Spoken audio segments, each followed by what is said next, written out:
Bir də belə bir sual gəlib ki, qabaqdan Məhərrəm ayı gəlir. Bizdə bir Məhərrəm ayında Aşura günü vardı və bu günlərdə bu ayda edilən ibadətlər barədə zəhmət olmasın.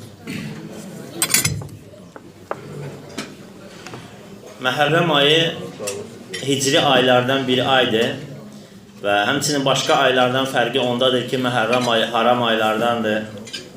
Yəni haramlığı da ona görə ki, bu ayda döyüş eləmək olmaz, bu ayda qan tökmək olmaz və Allah Taala buyurur ki, bu ayda bu aylarda özünüzə zülm etməyin. Və Peyğəmbərimiz sallallahu aleyhi və səlləm Məhərrəm ayın Allahın ayı adlandırmışdır. Və buyurur ki, soruşanda ki, nafilə orucların ən xeyirlisi hansıdır? Və buyurur ki, Allahın ayı olan Məhərrəm ayında tutulan oruclar. Əgər bir şey Allah Taala'ya izafə olunursa, bu həmin şeyin fəzilətinə dəlalət edir. Həmin şeyin fəzilətinə dəlalət edir. Necə ki, Kəbənin və yaxud da digər məscidlərin Beytullah adlandırılması və həmçinin Allahın sadiq qulunun Allahın qulu adlandırılması və həmçinin Naqatullah, Salih əleyhissalama göndərən Allahın dəvəsi izafəsi. Bunlar hamısı nədir? Həmin o şeylərin əzəmətini göstərir, o məxluqların şərəfini göstərir ki, Allah Taala onları özünə izafə etmişdir. Və beləcə Məhərrəm ayda Allah Taala'ya izafə olunan bir aydır və bu da həmin ayın şərəfini göstərir və kim Məhərrəm ayından faydalanmaq istəyirsə, o ayda çoxlu oruç tutsun. Və ələxsus da Aşura günündə. Çünki Peyğəmbərimiz sallallahu aleyhi və səlləm Mədinəyə gələndə görür ki, Bəni İsrail, yəni Yahudilər oruç tuturlar. Və bunun səbəbini soruşanda deyirlər ki, Allah Taala bugün Musanı Firondan və onun ordusundan qurtulmuşdur. Yəni nəcat vermişdir. Və Peyğəmbərimiz sallallahu aleyhi və səlləm buyurdu ki, biz Musaya sizdən daha yaxınıq.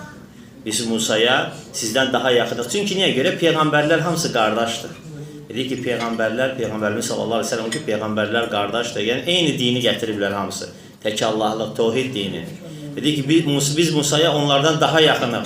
Və Peyğəmbər sallallahu aleyhi və səlləm də neyir? Özü də həmin günü Aşura günü oruç tutur. Lakin deyir ki, gələn yetişərəmsə 9-u və 10-u tutaram. Niyə görə? Bəni İsrailə və yaxud da kitab əhlinə müxalif olmaq üçün. Yəni, hətta dini işlərdə belə qeyri-müsəlmanlara müxaliflik gəlib dinimizdə ki, onlara oxşamayaq deyən nəinki başqa şeylərdir. Və bu ayda ən çox tövsiyə olunan budur ki, orucları çoxaldaq, ələxsus da Aşura günü. Amma o ki, qaldı ki, başqa bir məsələn hadisələr də baş verib bu ayda.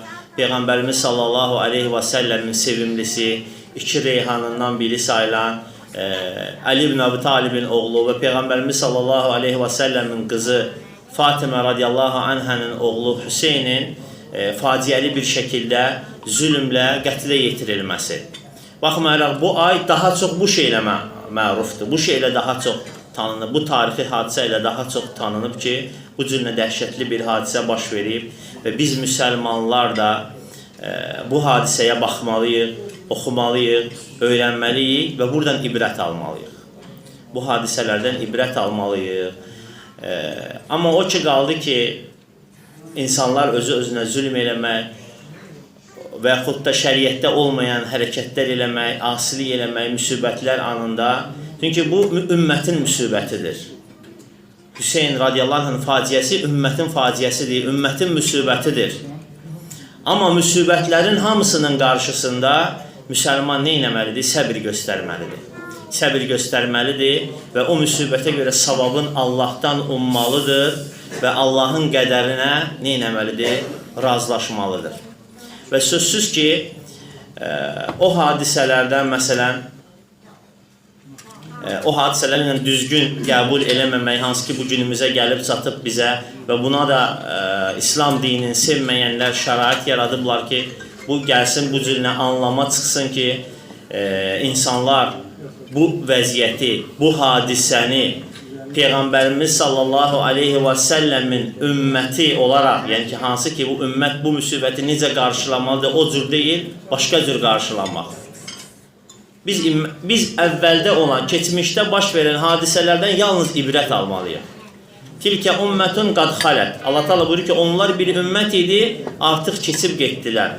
Ləhum mə kəsəbu və ləkum mə kəsəbtum. Onların etdikləri özlərinə, sizin etdikləriniz isə sizə qalacaqdır. Və sonra Allah Teala buyurur ki, və onların etdikləri barədə siz sorğu-sual olunmayacaqsınız. Bizdən əvvəlki hər bir kəsin etdiyi barədə biz sorğu-sual olmayacaq. Sadəcə bizə düşən odur ki, keçmişdə olan müsəlman qardaşlarımızı sevək və Allah Teala istəyir ki, bizim qəlbimizdə onlara qarşı kinə, küdurətə yer qoymasın və heç də yəni belə anlanmasın ki, bu mərasimi keçirtməmək, yəni Əhl-i Beyti sevməməkdir. Əsla. Ola bilməz ki, bir kəs Rəbb olaraq Allaha, din olaraq İslama və Peyğəmbər olaraq Muhammedə iman gətirsin, aleyhissalatu vesselam, və bundan razı qalsın və sonra da Əhl-i Beyti sevməsin. Bu mümkünsüz bir şeydir. Yəni bunu edən insan yəni İslamı düzgün başa düşməyib. Bunu edən insanın ola bilsin qəlbində hətta nifaq olsun. Sadəcə hadisələri düzgün qarşılamaq lazımdır. Bu da qısa bir məlumat idi Məhərrəm ayı barədə. Allah Subhanahu taala bizi eşidib faydalananlardan etsin.